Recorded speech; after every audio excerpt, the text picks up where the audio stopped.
চুপ থাকতে শিখুন, দেখবেন যে একদিন আপনার সাথে খারাপ ব্যবহার করেছে সেও একদিন আপনার পাশে এসে পড়বে।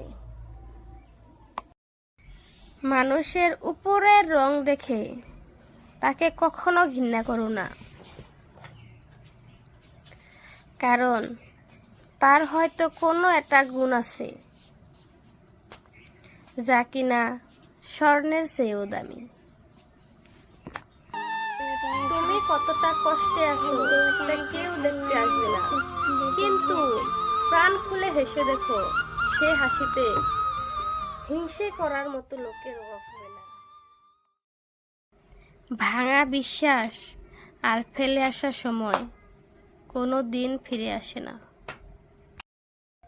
তুমি কতটা কষ্টে আছো সেটা কেউ দেখতে আসবে না, কিন্তু প্রাণ খুলে হেসে দেখো, সে হাসিতে হিংসে করার মতো লোকের অভাব হবে না। স্বপ্ন পালিয়ে যায় ঘুম ভেঙে গেলে, আর মানুষ পালিয়ে যায় স্বার্থ ফুরিয়ে গেলে।